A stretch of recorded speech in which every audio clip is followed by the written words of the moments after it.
Welcome back to the Radio Academy podcast.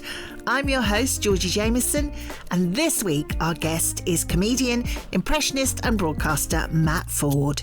Matt has set himself the incredible challenge of interviewing a candidate from all 650 constituencies between now and the general election on his podcast, The Political Party. Before we talked more about that particular challenge and the art of interviewing and why listening is the key to good audio, I got Matt to tell me a little bit about the history of the podcast, and I asked him, when did it start? So it started in 2013, 11 years ago, and it really began life as a live show. I wanted to put on a night in London where I could do some political comedy and then interview a politician in a light-hearted way. I was very keen to show people that politicians of all parties had senses of humour and that they were interesting and funny, and I was kind of amazed that this night didn't exist when I moved to London, so I put it on, really, I felt, out of necessity, and from day one decided to podcast it. So it began as a monthly live podcast, and then over the years, as I became, I guess, more adept at podcasting, realised that once a month really isn't enough to keep a podcast feed alive, so supplemented that with weekly episodes recorded over Zoom, and that is how it exists right now. The live shows will return after I've done the Edinburgh Festival. So it began weekly, and now in this election campaign, it is daily. Well, this is it. You've upped it from weekly to daily for the election. So just explain what it is you're doing for this election period. Why have you gone daily? Well, I wanted to, and this is insane, really, and in the spirit of an election campaign where targets will be set and not met, I'm trying to interview a candidate in every constituency, and that's 650 before polling day, which gives me a few weeks to interview hundreds and hundreds of people. I'm not sure if I can hit that target. I'm doing everything I can to genuinely try, but it's just such a great way to cover an election campaign, because I think on other shows you get the national conversation and it becomes sometimes just an argument. Whereas when you're talking to candidates that aren't, the party principles, although I have a lot of those on as well, you start to really understand what politics really is, and it is people trying to change their community and the country for the better. And I feel that that is a far more positive and detailed way to cover the election. Now, on socials, I saw this, and that's why I thought I've got to get Matt onto the Radio Academy podcast to talk about this. You described yourself as an idiot. Well, you just put, I'm an idiot. So we're a couple of weeks in. Do you still think you're an idiot? Oh, yes, yeah. I mean, I've thought that for many years anyway. I meant specifically about this task. Yeah, I mean, it's taken over my life and it's an enhancing and ruining force all at the same time. It is just sucking my diary up in a way that you can imagine. I'm just interviewing lots of people every day. But also I just find that so stimulating, talking to people from all over the country, from different backgrounds, different parties, who have different views on how the country should change.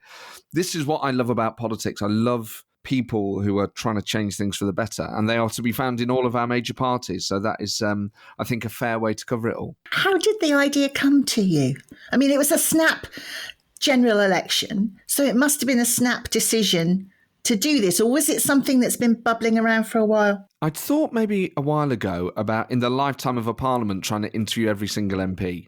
So thinking between the two general elections, try and get round them all. And I thought that would be an amazing way to record a moment in history and all the different people that make up the House of Commons. Trying to do it during one election campaign obviously is far more condensed and far more ludicrous. But I just thought, you know what, if you've got an idea that you like, just go for it. And in a way, the challenge is part of the fun, is that people are trying to help me out, and people from all over the country are getting in touch. They're a candidate, or their friend is, or they know the candidate. So it's become a great interactive exercise as well. So how is it going? Is it going well? Because I've heard a couple, and you don't just have a couple of people on. You have 4, sometimes 5 candidates per episode. Yeah, and I'm recording more than that a day, because sometimes I have other work on, or I'm I have hospital appointments or whatever that mean that I can't record on a particular day. So some days I'm recording double and triple, and then I'm rationing those out over the forthcoming days. It's very intense, but I find it I mean, I've always thought this, and part of the reason that I've kept doing this podcast is I really don't think there is anything more entertaining or stimulating than having a really good conversation with someone. And when you're talking to people who bring such differing skills and experiences and perspectives to politics, and they've got the stamina and the resilience to stand for Parliament, I find it so amazingly stimulating. It's very rare that I've conducted an interview where I haven't come away having learned something, but also just feeling better.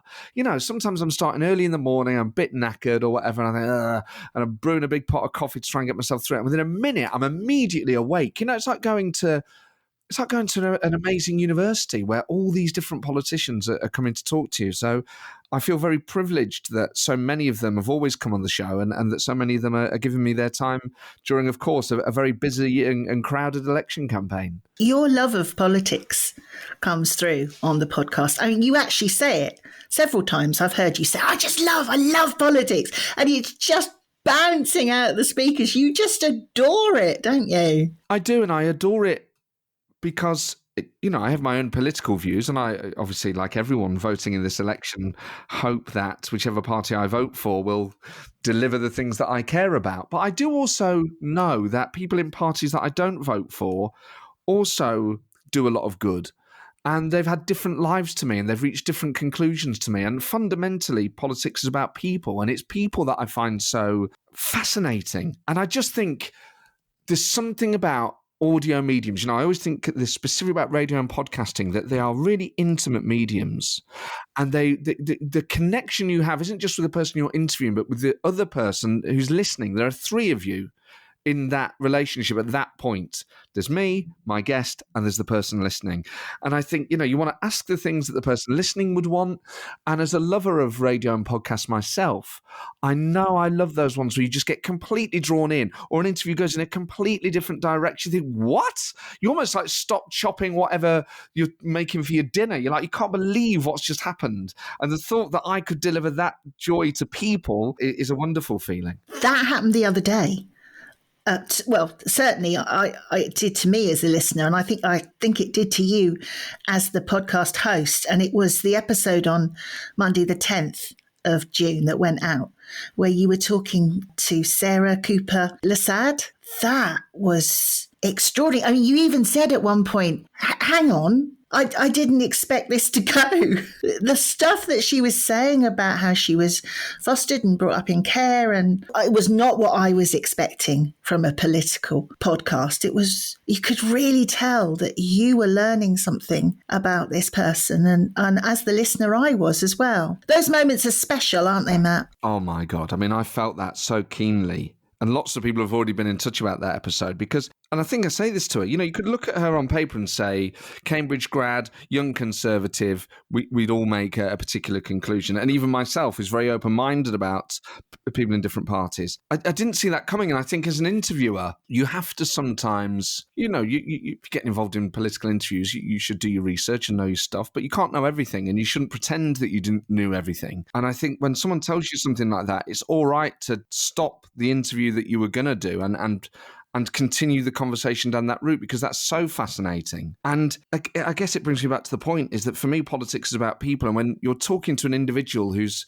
already led such an incredible life, really, obviously it's then interesting as to why that person would choose whichever particular political party. But there's a far bigger story there, and a far bigger conversation to be had, and a far more interesting one. And I think you can say that with any kind of interview. I almost felt, as someone who interviews myself, I thought I could almost hear him ripping up the questions and going, we're just going to go with this entirely different thing. But again, that's one of the joys of radio and podcasting, isn't it? That sometimes it will throw you a curveball and you'll be like, right, yeah, let's do this instead. This is much more interesting than what I had planned. Yeah. And there's equally nothing more frustrating, I think, when you're listening to an interview where the interviewer doesn't do that, where someone says something really interesting and the person goes, right, on to question 3. What do you think of Rishi Sunak's manifesto? And you're like, someone has just told you something so incredible. Yeah. What's the point of you interviewing people if you're not going to pick up on that? So I'm always aware of that. Is there are things that I know I would always ask Labour, Conservative, Lib Dem, whoever. But then I think the joy of interviewing is to follow your nose a bit, really listen to what people are telling you and react to it. What got you into the Tories? When did you first become politicised? So it's quite interesting for me because of my background. So when I was a month old, I was put into a local authority care, and then I was in care until I was 7. And there was periods of going back to my birth father and things like that. But then, in the end, I was kept in care. I was adopted at age 7, and then once you've been through a process such as going through care, having to go to court because you're being adopted, you wake up a bit and you understand politics a bit more. And then I just loved politics. I loved everything to do with it. And then, Tony Blair was the Prime Minister then. So I started reading a book called The Blair Years, written by Alistair Campbell. Yeah. And that's how I became interested in politics in terms of his account of Number 10. And it was written in a really, really good way. And then at that point, my adoptive parents are Labour voters. So, I kind of followed them, and, I was interested more in the Labour Party. And then I went to university, and then I changed my mind a bit. I'm very centrist anyway. So, the parties often overlap in the centre. And that's how I became interested in politics. How did you develop that? Because that's a very specific skill, and it's a skill that obviously a lot of broadcasters have. But you started your career with impressions and stand-up comedy and writing comedy. How did you find this love of audio and that bits of craft that you need to interview people properly? I always loved radio growing up in various forms. Music radio, I loved Radio 2, and grew up in the 90s, so listening to Chris Evans in the morning, whether it was on Radio 1 or Virgin. And then the more you get involved in comedy, that opens doors for you. And I ended up doing a fair bit of radio through 6 Music with Russell Howard and John Richardson. And then you realise, oh my God, not that I never realised it before, but once you dip your toe into that world and you've got the privilege of reaching people in that way, you start to really explore the power of the medium and the different things that it requires. And then I was at Talk Sport for a while, which really teaches you about how to keep discussions interesting. You're relying on a lot of calls. So how do you approach a subject in a way that keeps the subject moving and stimulating, and you can get calls from either side? And how do you frame a discussion? Things like that. But ultimately, really, I just felt that you need those combative interviews that you get, and you'll get plenty of them during this election campaign. Politicians have to be held to account by highly informed, highly skilled political interviewers. That is a part of democracy in action. But you also have to have a place where they are given more time.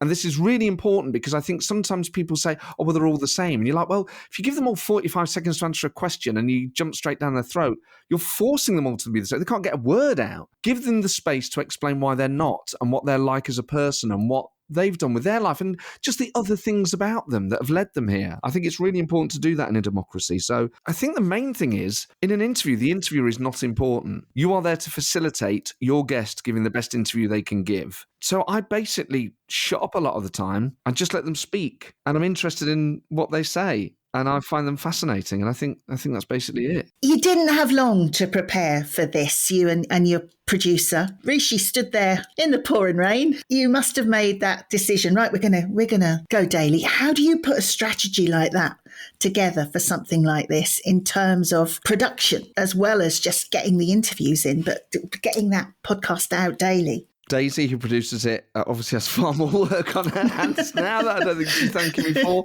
But he's brilliant and gets it all together and edits it well and makes it sound great. I'm obviously immensely grateful to her. And then booking it and recording it basically is something that I've always taken on myself. Is I know a lot of politicians. It's quicker and easier for me to just contact them.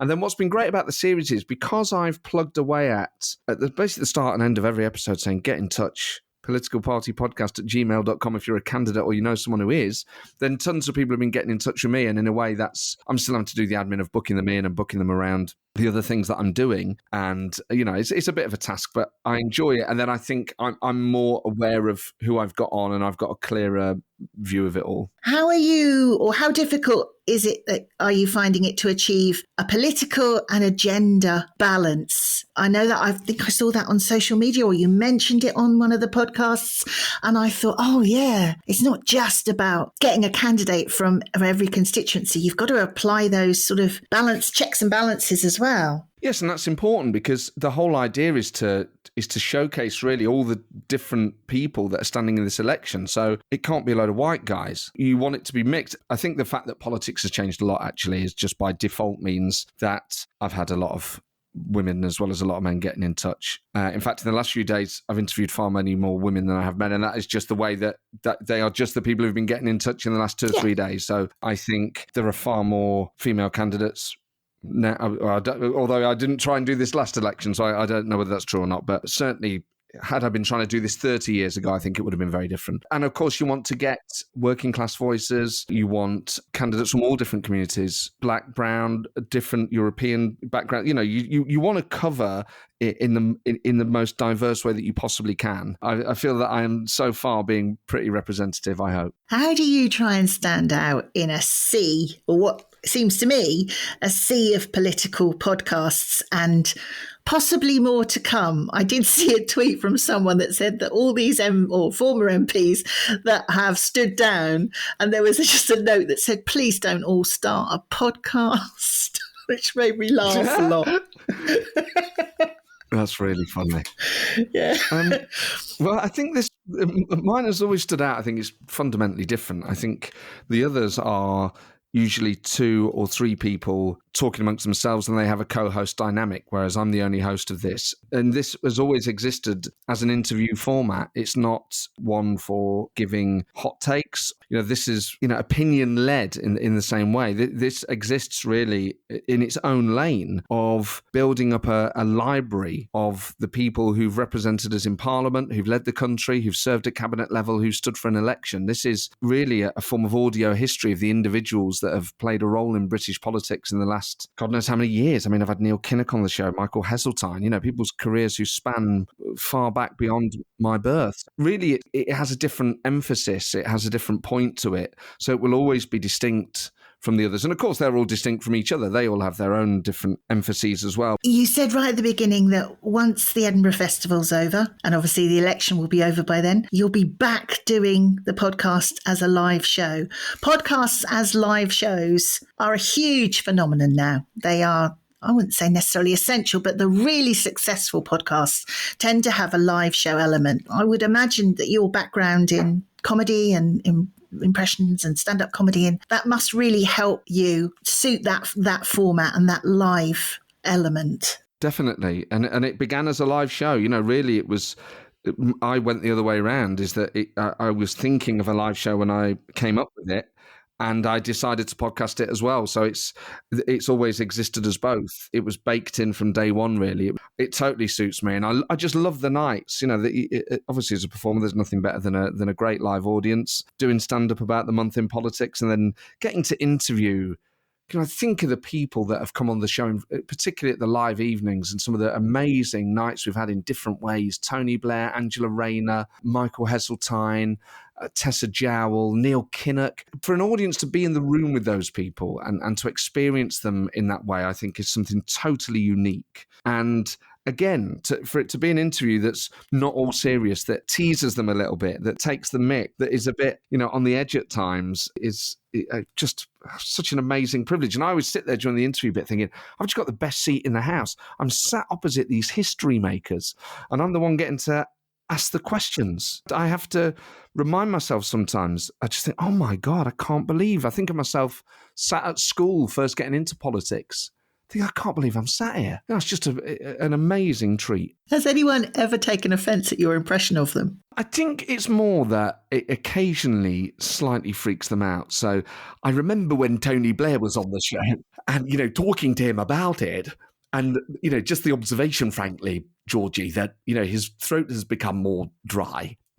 And, he said, look, when I first saw you do that, I didn't think I sounded particularly like that, but my kids said I did. So, just like sometimes they will obviously hear in themselves the bit that isn't right. And I remember William Hague, the thing that I noticed about him was there is when he's live, a kind of hum in between every word. And when you point this out to somebody, it can be quite, I suppose, freaky. And I think sometimes it's almost just slightly disarming. I mean, yeah. I saw Keir Starmer not that long ago, and he he said, "Oh, how was the show?" And I said it was good. And I have this thing in my show about if you want to perfect a Keir Starmer impression, that the phrase to perfect was the Metropolitan Police, because we're constantly going on about, the Prime Minister being investigated by the Metropolitan Police. So sometimes when I see him now, he will just go, the Metropolitan Police. I think, wow. I mean, you talk about cut through. That is that really is. Matt, it's been a pleasure. It's been an absolute joy. Thank you so much. Where can people find the Political Party podcast? So it's on all podcast platforms. Just search for The Political Party. You can follow me on X, which used to be called Twitter, at Matt Forde, MATTFORDE, mattforde.com. Finding that, Google me, and I'm sure you'll find me somehow. My thanks to the wonderful Matt Forde. Those impressions are amazing. Matt's podcast, The Political Party, is daily up until the 4th of July. If you want to get into the audio and radio industry or are just starting out on your career, then don't miss our next Foot in the Door event on the 26th of June in Salford. It's a day of training, incredible guest speakers and networking, followed by a social event in the evening. So what's not to love? You can find out more and book your tickets on our website, radioacademy.org/events. Also on that page, you'll find details and you can book tickets to all the Radio Academy branch summer socials and the Radio Academy Festival in September. At the Foot in the Door event, we'll be launching this year's 30 Under 30. And next week, the podcast is all about what it's like to be chosen for that accolade with two people from the class of 2024. I'll see you next week.